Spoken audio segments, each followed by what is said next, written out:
Exercise 8.2 से question number 4। तो question number 4 के अंदर कह रहा है ABCD is a trapezium in which AB parallel to DC। तो यहाँ पे AB और DC पैरेलल दिया हुआ है। ABCD एक ट्रेपीजियम है। BD is a diagonal and E is the mid point of AD।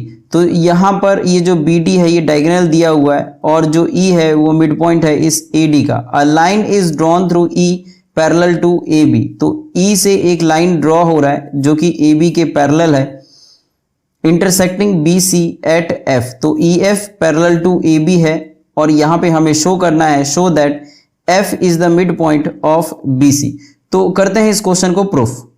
तो जैसा कि यहां पर इस क्वेश्चन नंबर 4 के अंदर ये गिवन पार्ट में है कि जो ABCD है ये एक ट्रेपीजियम है जिसके अंदर AB और DC ये पैरेलल दिया हुआ है। जो E है वो मिड पॉइंट है AD का और जो EF है ये पैरेलल है इस AB के। तो प्रूफ करते हैं। हम मानते हैं कि यहाँ पे जो प्रूफ करना है हमको वो ये करना है कि जो F है वो इस BC का मिड पॉइंट है। ये हमको प्रूफ करना है। तो सबसे पहले हम ये मानते हैं कि लेट जो ये BD है वो EF को इंटरसेक्ट करता है। हम यहाँ पर कोई पॉइंट मान लेते हैं कि ये G है। तो let DB intersect line EF at G। तो जो DB है वो इस लाइन को मतलब EF लाइन को G पर इंटरसेक्ट करता है। तो एक चीज यहां पर और दिया हुआ है कि जो AB है वो इस DC के पैरेलल है। तो इट इज गिवन दैट कि जो AB है ये पैरेलल दिया हुआ है DC के और जो ये EF है वो AB के पैरेलल दिया हुआ है। जो ये EF है ये AB के पैरेलल दिया हुआ है। तो हम ऐसा बोल सकते हैं कि AB DC के पैरेलल है और EF AB के पैरेलल है। तो देयरफॉर जो DC और EF है ये भी पैरेलल हो जाएंगे। तो EF is parallel to DC also.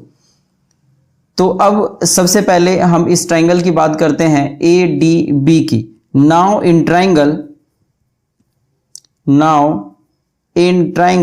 ADB। तो ADB के अंदर जो E है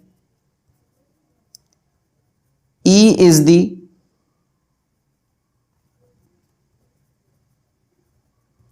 mid point of AD and EG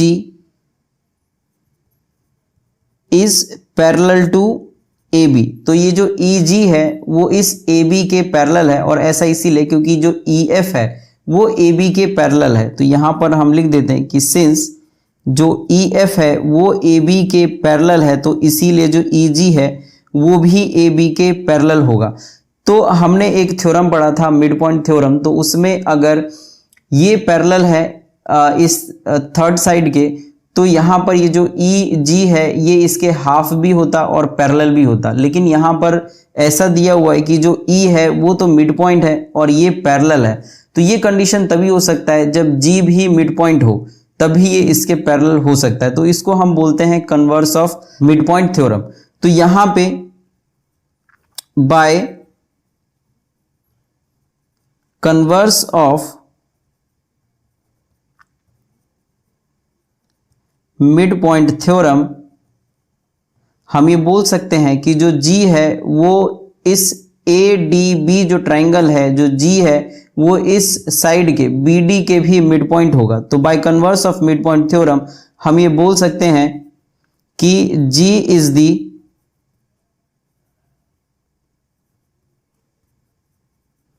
mid point of BD। तो यहां पे हम मान लेते हैं कि हमारा इक्वेशन 1 है।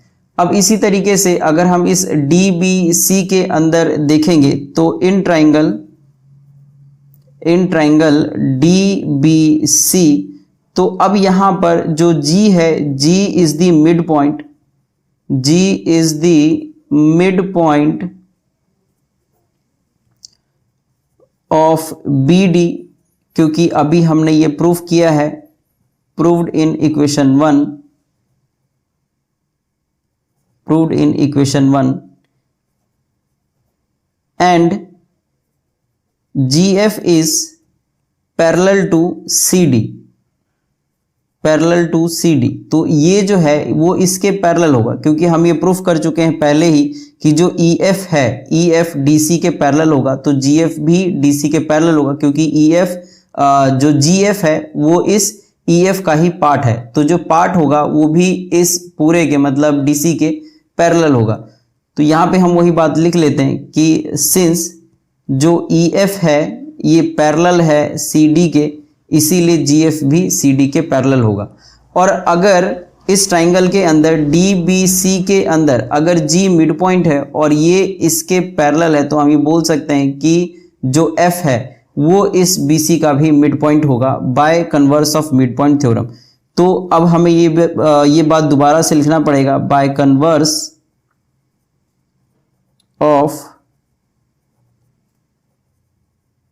Mid point theorem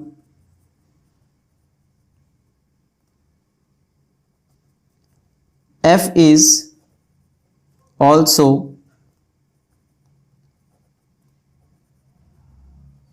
the midpoint of BC।